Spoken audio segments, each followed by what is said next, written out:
The crystal chandelier cast harsh shadows across my father's mahogany dining table as Harrison Blackwood slid a manila envelope toward me. Inside were professional photographs of Isabella Sterling. Blonde, porcelain-skinned, everything my family considered appropriate. My stomach churned as I realized what this meant. "Son, we've been patient long enough." Harrison's voice cut through the silence like a blade. 3 years of this experiment with Amara has cost our family dearly. The board members whisper, the country club talks, and frankly, we're hemorrhaging respect. Victoria. My mother dabbed her lips with a linen napkin, her perfectly manicured fingers trembling slightly. "Darling, we're not heartless. We understand you were infatuated, but Isabella comes from good stock. The Sterlings have been family friends for decades." I stared at the photos, feeling sick.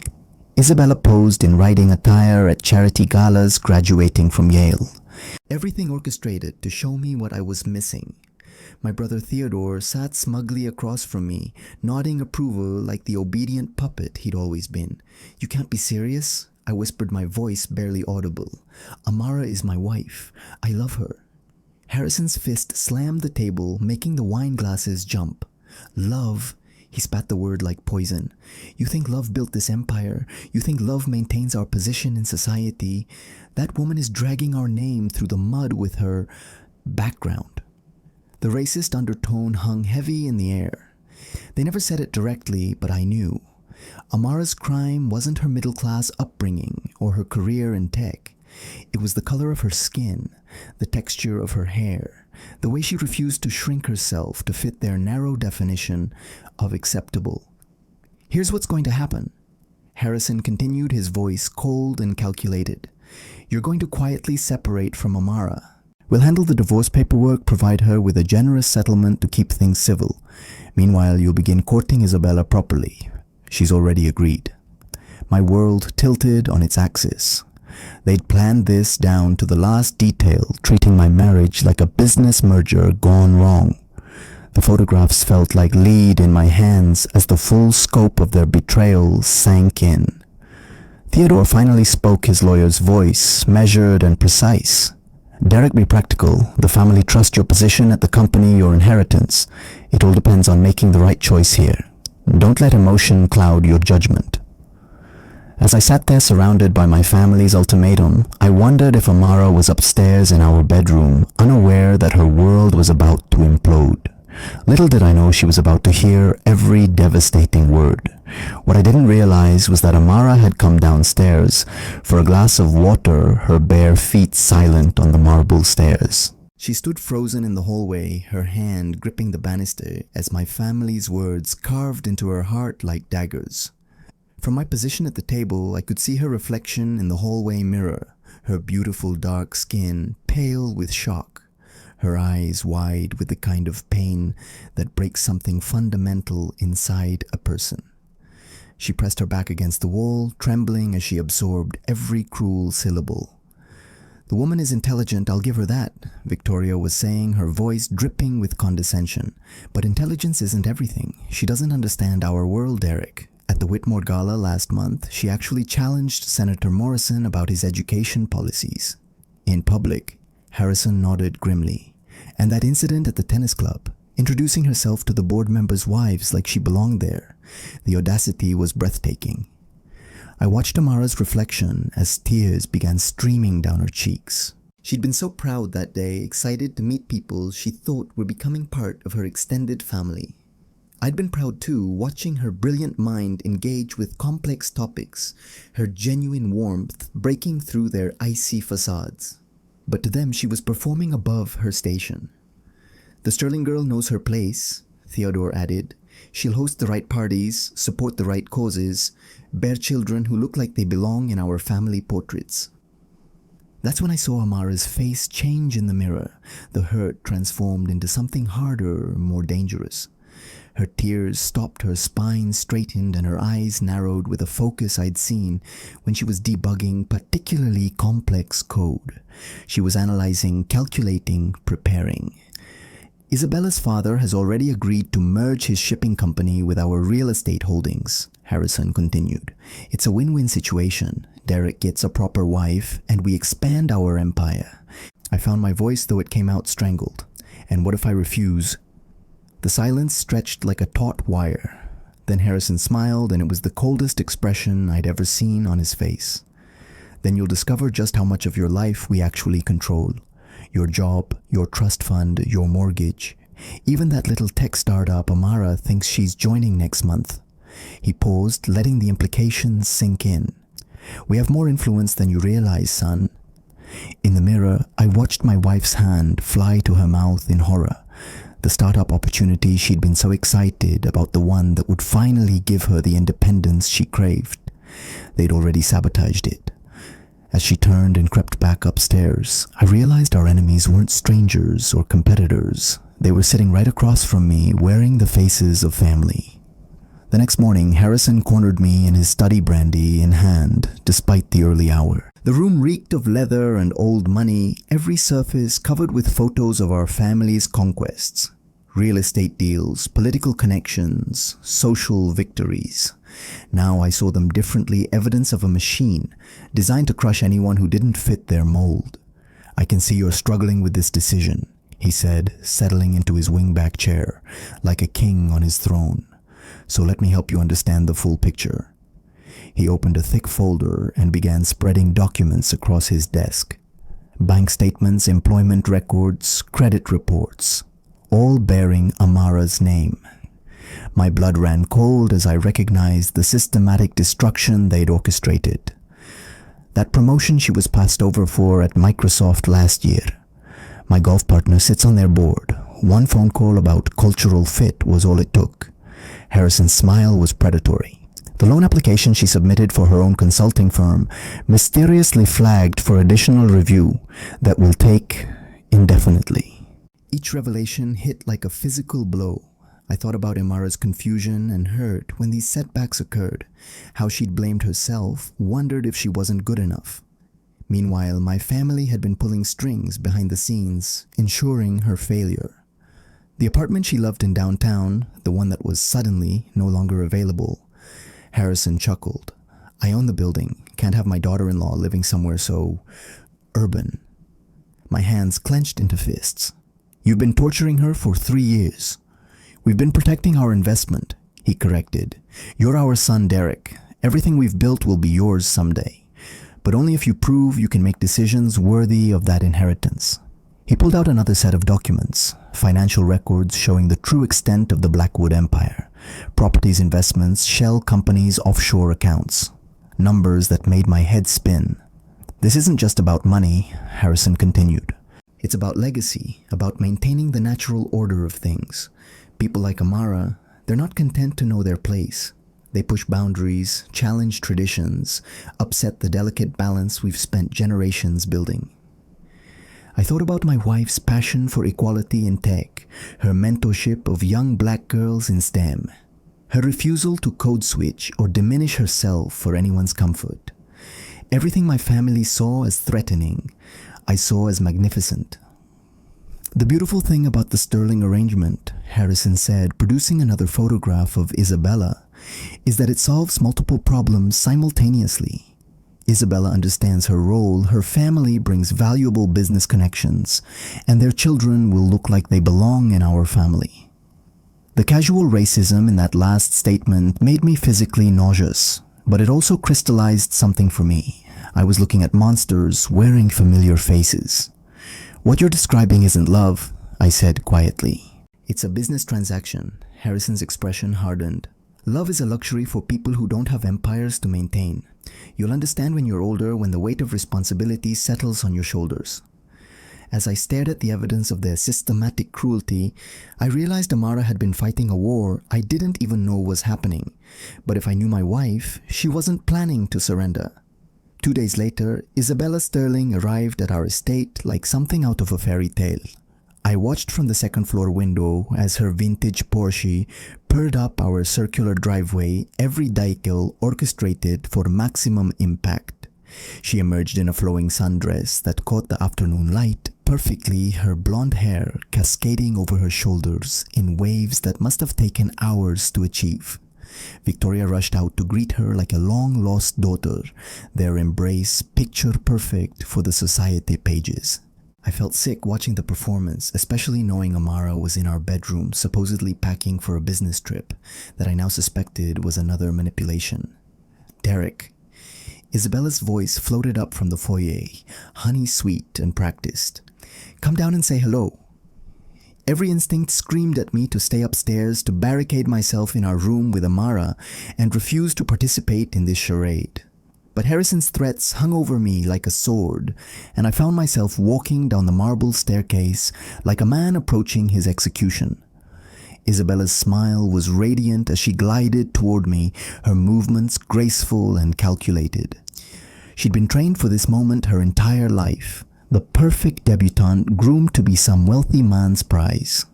It's been too long, she said, her hand lingering on my arm just a moment too long for propriety. You look wonderful. Success suits you. Over dinner, Isabella deployed her charm like a weapon. She asked about my work with genuine seeming interest, laughed at my awkward jokes, and somehow managed to touch my hand or shoulder every few minutes. She was beautiful, intelligent, and everything my family wanted in a daughter-in-law. And I hated every second of it. I've been following your marketing campaigns, she said over dessert, her blue eyes sparkling. The Morrison Hotel's account was particularly brilliant. You have such a gift for understanding what people want. The compliment felt like poison honey. Amara never gushed over my work. She challenged it, improved it, made me think harder and reach higher. Her love wasn't performance, it was partnership.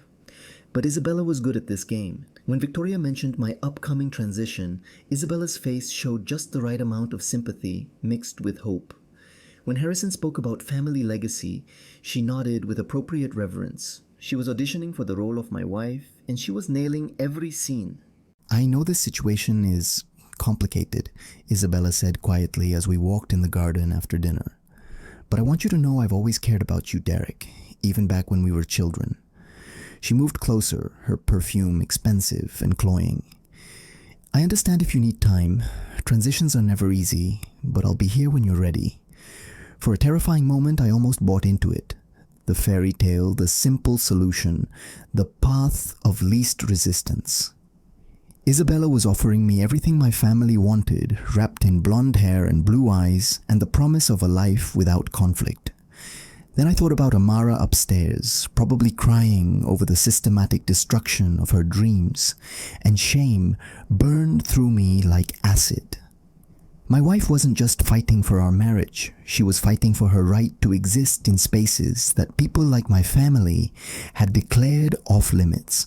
As Isabella's hand slipped into mine, I realized I was being offered a choice between love and comfort, between courage and cowardice. And despite everything I knew, which woman deserved my loyalty? While I was being seduced downstairs, Amara was upstairs, transforming into someone I barely recognized. Gone was the hurt-broken woman from the hallway. In her place sat a strategic mastermind, her laptop open multiple screens, displaying what looked like financial documents and legal briefs. I found her there at midnight, still working by the soft glow of her monitors. She looked up when I entered, and her smile was different, colder, more calculated. It sent a chill down my spine. "How was dinner with your family's chosen replacement?" she asked, her voice carefully neutral. No accusations, no tears, just a question that cut deeper than any scream could have. "Amara, I can explain, no need." She turned back to her screens. "I heard everything I needed to hear 2 nights ago. But thank you for the dinner theater, it was illuminating." I moved closer, trying to see what she was working on, but she minimized the windows with practiced efficiency. "What are you doing?" "Research." She stretched her movements casual, but I caught the predatory gleam in her eyes. "Did you know your family's empire has some fascinating structural vulnerabilities? All those shell companies, offshore accounts, creative tax arrangements?" My blood chilled. "Amara, what are you planning?" She stood and walked to our bedroom window, looking down at the estate grounds that had never felt like home to her. "You know what's funny, Derek? They see me as some threat to their natural order, but they never bothered to actually understand what I'm capable of." I watched her pull files from what looked like a hidden folder on her desktop. Screenshots, recorded phone calls, financial documents I didn't recognize. "How long have you been collecting evidence?" "Since about 6 months into our marriage." She laughed, but there was no humor in it. I'm not stupid, Derek. I noticed the patterns, the mysteriously cancelled opportunities, the social snubs, the way doors kept closing just as I approached them. So I started paying attention. She opened another file, this one filled with communication logs and bank transfers. Your father is very good at hiding his tracks, but he's not as clever as he thinks, especially when he's dealing with someone who understands digital forensics. The scope of what she'd uncovered was staggering. Years of financial manipulation, bribery, tax evasion, even some borderline illegal campaign contributions. My family's empire wasn't just built on old money, it was built on systematic corruption. Amara, this is dangerous. If they find out, they won't. Her confidence was absolute. I've been very careful. And besides, they're too busy planning my replacement to worry about what the soon-to-be ex-wife is doing. She closed the laptop and looked at me with eyes that held no warmth. The question is, Derek, what are you going to do? Are you going to warn them, try to protect them, or are you going to let me finish what they started? I stared at my wife, brilliant, methodical, dangerous, and realized I was looking at someone who'd been pushed too far. The Blackwoods had systematically tried to destroy her for 3 years. Now she was ready to return the favor. And honestly, after everything I'd learned about my family's cruelty, part of me wanted to watch her burn it all down. 3 weeks later, Harrison announced the engagement party with the kind of fanfare usually reserved for royal weddings. The ballroom at the Blackwood estate had been transformed into something from a magazine spread. Crystal silk flowers that cost more than most people's cars. Every member of high society would be there to witness my return to reason. The invitation list read like a who's who of power brokers, politicians, and old money families. The media had been carefully alerted. Society photographers would capture every moment of Isabella's triumph and, by implication, Amara's defeat. "It's perfect," Victoria gushed as she showed me the seating chart. "The Sterlings will be at the head table naturally. The Whitmore family, the Morrisons, Senator Bradley and his wife. Oh, Derek, this will be the social event of the season." I felt like I was planning my own funeral. Isabella had been staying at the estate for the past week, playing the role of devoted fiancée with Oscar-worthy performance. She'd even started referring to our future children in casual conversation, painting pictures of blonde babies and legacy inheritances that made my skin crawl. Amara's business trip couldn't have been timed more perfectly, Harrison remarked over breakfast, his satisfaction obvious. Clean break, no messy confrontations, very civilized. That's what they thought. Amara had supposedly left for a consulting contract in Seattle, her absence convenient for their narrative. She'd kissed me goodbye at the airport, her performance of the defeated wife, so convincing that even I almost believed it. But I'd seen her pack. Among her clothes were documents, recording equipment, and a look in her eyes that promised retribution. "The announcement will be simple," Theodore explained, reviewing his prepared remarks. "We'll acknowledge that Derek's previous marriage has ended, amicably express gratitude for everyone's patience during this transition, and celebrate new beginnings with Isabella." It was all so clinical, so sanitized. They'd reduced my 3-year marriage to a footnote, a mistake, to be politely erased from family history. Isabella squeezed my hand during the rehearsal, her engagement ring catching the light. The diamond was massive, ostentatious, everything Amara's simple band wasn't. "I know this feels surreal," she whispered, "but we're going to be so happy together, Derek. I can feel it." The night before the party, I stood in our bedroom, mine and Amara's, staring at the empty closet where her clothes used to hang. Her absence felt like a missing limb, a phantom pain that wouldn't ease. But underneath my grief was something else, anticipation. Because I knew Amara wasn't in Seattle. I'd seen her credit card statements, tracked her real location, through Find My Phone before she'd blocked me. She was still in the city, still working, still planning. My family thought they'd won. They were about to discover how wrong they were. As guests began arriving the next evening, their limousines forming a parade of wealth and privilege, I stood at the window watching them file into what they assumed would be Isabella's coronation. They had no idea they were walking into Amara's trap. The ballroom buzzed with the kind of energy that only comes from high society sensing blood in the water. I stood beside Isabella, her hand possessively wrapped around my arm, as she accepted congratulations from people who'd never bothered to learn my actual wife's name. Senator Bradley's wife was in the middle of praising Isabella's breeding when the first sign of trouble appeared. My phone buzzed with a text from an unknown number. "Check the news, now." I excused myself to the bathroom, my hands shaking as I pulled up the city's main news website. The headline made my knees buckle: "Real estate mogul Harrison Blackwood under federal investigation for financial crimes." The article was detailed, damning, and obviously sourced from someone with intimate knowledge of the family business. Bank records, email chains, recorded phone conversations. Everything Amara had been collecting for months now spread across the internet like wildfire. But it got worse. Much worse. The second article was titled "Exclusive Secret Recordings Reveal Racist Conspiracy to Destroy Black Woman's Career." I clicked the link with trembling fingers and found audio files of my family's conversations. Not just the ultimatum dinner, but months of planning, plotting, celebrating each small cruelty they'd inflicted on Amara. Their voices were crystal clear, their racism and manipulation laid bare for the world to hear. The third article destroyed any hope of containing the damage. Blackwood Estate hosts engagement party while federal agents circle. Someone had tipped off the media about tonight's event. Photographers were already gathering outside, and I could see the glint of telephoto lenses through the ballroom windows. We weren't just having a party, we were performing our downfall in front of cameras. I stumbled back into the ballroom, my face probably white as Isabella's dress. The party continued around me, but I could see the subtle changes. People checking their phones, whispering in corners, eyeing the exits. That's when I saw her. Amara stood in the garden doorway, silhouetted against the night. She wore a black dress that hugged her curves like armor. Her hair swept up to show the elegant line of her neck. She looked like a queen surveying her conquered territory. Our eyes met across the room and she smiled. It was the most beautiful and terrifying expression I'd ever seen on her face. "Ladies and gentlemen," her voice cut through the chatter like a blade amplified by the ballroom's acoustics. "I hope you're all having a wonderful evening celebrating my replacement." The room fell silent. Isabella's grip on my arm tightened painfully. "I'm Amara Mitchell." She continued walking into the ballroom with the confidence of someone who owned it. "You know Derek's actual wife, the one you've all been so eager to forget." Harrison's face had gone from ruddy to ashen.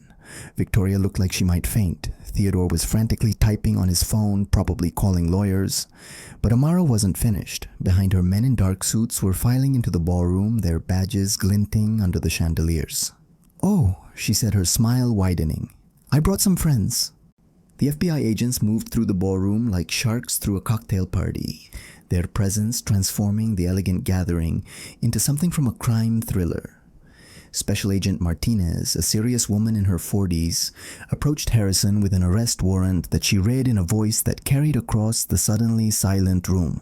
"Harrison Blackwood, you're under arrest for conspiracy to commit fraud, tax evasion, and violation of federal civil rights laws." The Miranda rights echoed off the crystal chandeliers as society's elite watched their host being handcuffed beside the champagne fountain. Cameras flashed from the garden windows. The photographers Amara had tipped off were capturing every humiliating second, but the arrests were just the opening act. Amara had positioned herself at the front of the room, a laptop connected to the ballroom's presentation system. With the click of a button, the wall-mounted screens came alive with documents, recordings, and financial records that painted a picture of systematic corruption spanning decades. "Ladies and gentlemen," she said, her voice cutting through the chaos, "I'd like to share some interesting information about your hosts and their business empire."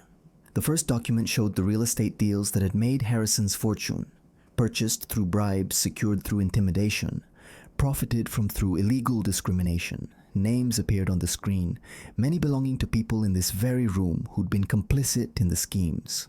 Senator Bradley's face went white as his own signature appeared on documents approving zoning changes in exchange for campaign contributions.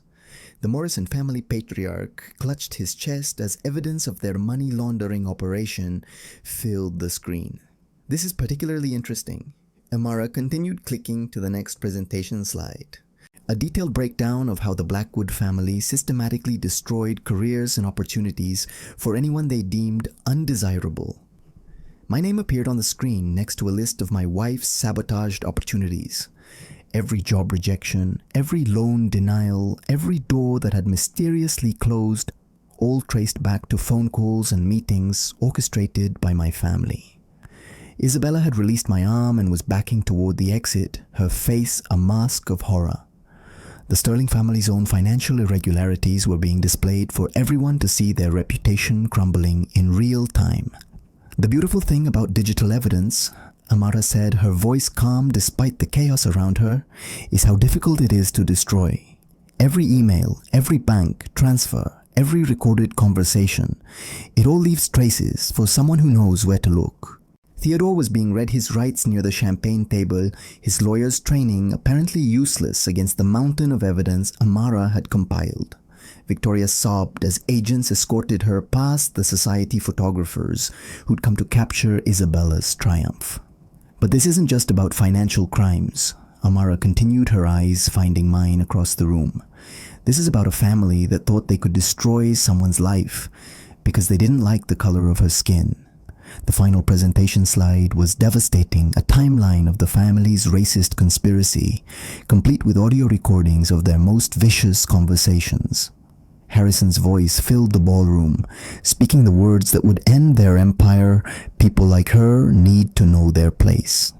As federal agents continued making arrests and seizing evidence, I realized I was witnessing something unprecedented. Amara hadn't just survived my family's attack, she turned their own weapons against them, using their overconfidence and racism to engineer their complete destruction. The party guests fled like rats from a sinking ship, their evening wear ridiculous against the backdrop of flashing police lights and shouted questions from reporters.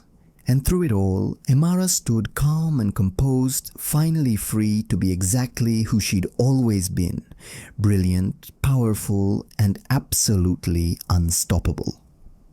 Within hours, the Blackwood name became synonymous with corruption and racism across every news channel and social media platform. The estate that had been my family's symbol of power was now crawling with federal agents, forensic accountants, and reporters documenting our disgrace. I watched from the library window as FBI vans loaded with boxes of evidence pulled away from our front door. Each box represented another nail in my family's coffin. Decades of careful construction destroyed in a single night by one brilliant woman's methodical planning. The financial damage was catastrophic. By morning, every Blackwood account had been frozen, every asset seized pending investigation.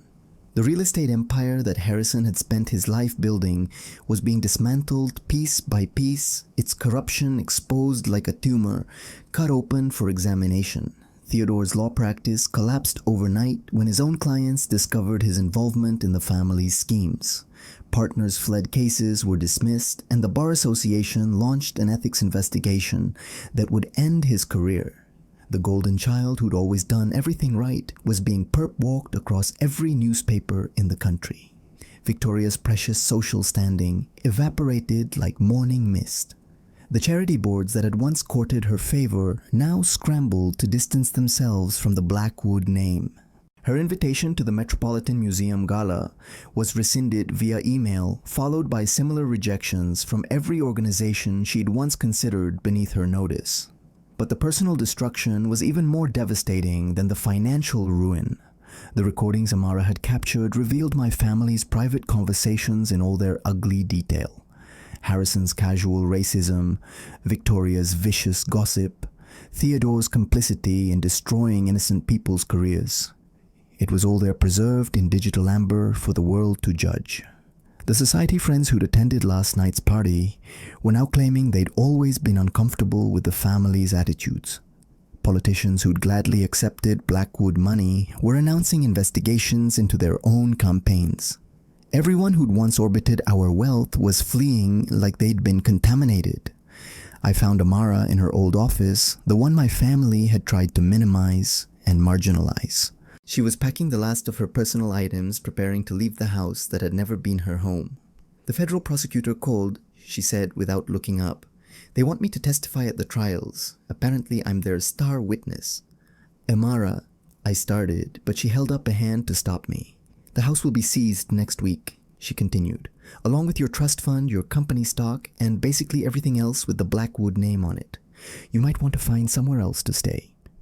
I stood there surrounded by the wreckage of everything I'd once called family, and realized that Amara had done more than expose their crimes.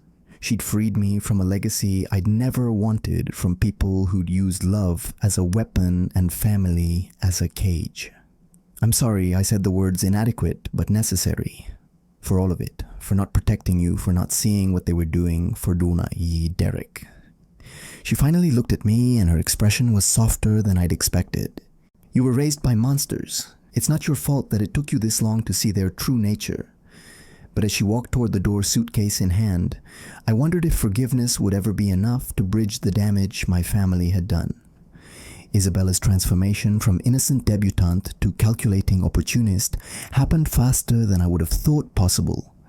The morning after the party, as news vans circled the estate like vultures, she appeared at my door with her own team of lawyers and a contract that made my blood run cold. Darling, she said, her sweet smile nowhere to be seen. We need to talk. The contract was a masterpiece of legal manipulation. Isabella had been recording everything. Our conversations, my family's planning sessions, even private moments she'd engineered for maximum blackmail potential. She'd been gathering ammunition while pretending to be the perfect replacement bride. You didn't think I'd actually marry into this circus without insurance, did you? She laughed, her voice stripped of its honeyed coating. The Sterling family didn't get where we are by being naive. She spread photographs across the coffee table, images of me and her in compromising positions, conversations taken out of context, evidence of my complicity in my family's schemes, carefully curated to destroy whatever remained of my reputation. Here's what's going to happen. Isabella continued, her blue eyes cold as winter sky. You're going to transfer whatever assets you can salvage to me as a settlement for breach of promise. Your family dragged my name into this mess, and I deserve compensation for the damage to my reputation. I stared at this woman I'd been expected to love, seeing her clearly for the first time. She wasn't the victim of my family's manipulations. She was their co-conspirator, using the chaos to line her own pockets. The beautiful irony, she said, checking her manicured nails, is that your wife's little revenge scheme actually helps me. With the Blackwood assets tied up in legal proceedings, anything you can transfer now becomes my insurance policy. But Isabella had made one crucial miscalculation. She assumed I had assets to transfer, that I'd been hiding money or planning for this contingency. The truth was simpler and more devastating. I had nothing left to take. I'm afraid you've overestimated my resources, I said, almost laughing at the absurdity of it all. The FBI was very thorough. Everything's frozen, seized, or already claimed by creditors. Her perfectly composed facade cracked like expensive china. That's impossible. Rich families always have hidden accounts, offshore trusts. Not when your wife is a forensic software engineer who spent 3 years mapping every financial hiding place we had. I leaned back in my chair, finally understanding why Amara's smile had been so satisfied. She didn't just destroy the obvious assets, she made sure there was nothing left to find. Isabella's transformation was complete now. The mask dropped entirely, revealing a predator who'd misjudged her prey. You're lying. No one could be that thorough. You underestimated Amara, I said, just like everyone else. As Isabella stormed out, her threats of lawsuits and scandals echoing through the empty house, I realized she'd been just another weapon in my family's arsenal. They'd groomed her to be their solution, never realizing she was only loyal to her own interests. She'd gambled on the Blackwood name and lost everything when Amara burned the empire to the ground. Now she was just another casualty of a war she'd helped start, but never understood. The perfect bride had revealed herself to be perfectly corrupt, leaving me to wonder how many other weapons my family had sharpened over the years without realizing they could cut both ways. 6 months later, I sat in a federal courthouse watching my father receive a 20-year sentence for racketeering fraud and civil rights violations. The man who'd once commanded boardrooms and country clubs was now wearing an orange jumpsuit, his empire reduced to ashes, and his legacy forever stained with the word criminal. Theodore got 15 years, his legal career destroyed, along with his freedom. The brother who'd always been the golden child, the one who'd followed every family rule and met every expectation, was led away in handcuffs while his wife filed for divorce and custody of their children. Victoria's sentence was lighter, 5 years for her role in the conspiracy, but the woman who'd once ruled high society would emerge from prison to find her world had moved on without her. The charity board's social clubs and exclusive gatherings that had defined her existence wanted nothing to do with the Blackwood name. The financial destruction was even more complete than I'd imagined. Federal prosecutors had seized everything: the estate, the office buildings, the vacation homes, even Victoria's jewelry collection. Decades of accumulated wealth vanished into government coffers, leaving the family with nothing but debt and infamy. The civil lawsuits came next, filed by every person and business my family had wronged over the years. Discrimination victims, defrauded investors, destroyed competitors. They all lined up to claim what was left of the Blackwood fortune. The legal fees alone would have bankrupted us if we'd had anything left to lose. But the most devastating punishment was social annihilation. The Blackwood name became a cautionary tale whispered about at the same parties where we'd once been celebrated. Former friends crossed streets to avoid acknowledging me. Business connections evaporated overnight, and invitations to social events stopped arriving entirely. I rented a modest apartment downtown, took a job at a small marketing firm, and tried to rebuild a life from the wreckage of my family's choices. The trust fund was gone, the inheritance seized the safety net I'd never appreciated until it disappeared, burned away by federal investigations and civil settlements. Some evenings I'd drive past the estate where I'd grown up, now empty and abandoned, with a federal asset forfeiture sign posted on the front gate. The gardens were overgrown, the windows dark, the fountains silent. It looked like what it was, the corpse of an empire built on corruption and hate. The servants had found new positions, the artwork was sold at auction, and the crystal chandeliers that had witnessed my family's downfall were shipped to museums and private collectors. Everything that had seemed permanent and powerful crumbled like sandcastles before the tide. My family had thought they were untouchable, protected by wealth and connections, and the assumption that people like Amara couldn't fight back effectively. They'd learned too late that intelligence and determination could topple empires, that justice might be delayed but wouldn't be denied forever. As I watched my father shuffled out of the courthouse in chains, I realized that Amara hadn't just won. She'd rewritten the rules of the game, entirely proving that sometimes the most devastating revenge is simply letting people face the consequences of their own actions. 2 years after the night that changed everything, I received an invitation that took my breath away. Thick cardstock, elegant typography, expensive paper, the kind of invitation my family used to send. But this one was different. This one was from Amara. Mitchell Tech Solutions cordially invites you to celebrate the opening of our new headquarters. The address was in the heart of the financial district, prime real estate that would have cost millions. I arrived to find a gleaming 40-story tower with Mitchell spelled out in letters that could be seen from space. The lobby was packed with tech industry leaders, government officials, and media representatives, all there to celebrate my wife's triumph. Because that's what she'd done with the 3 years since my family's destruction. She'd built an empire of her own. The consulting firm she'd dreamed of starting had grown into a multinational corporation, specializing in cybersecurity and digital forensics. Governments hired her to find hidden assets, corporations paid her to expose fraud, and law enforcement agencies sought her expertise in financial crimes investigation. She turned the skills she'd used to destroy my family into a business empire worth hundreds of millions of dollars. I found her on the rooftop terrace, addressing a crowd of investors and employees. She wore a stunning red dress that commanded attention, her hair pulled back to show the confident set of her shoulders. When she spoke about building technology that exposed corruption and protected the vulnerable, her passion was magnetic. This was the woman my family had tried to diminish, the brilliant mind they'd attempted to cage. Now she stood atop her own tower, literally and figuratively, above the people who'd once looked down on her. After her speech, she found me by the champagne table. Up close, I could see the changes 3 years had brought. New confidence in her posture, harder edges around her eyes, the bearing of someone who'd fought wars and won. "Thank you for coming," she said, her voice polite but distant. "I wasn't sure you would.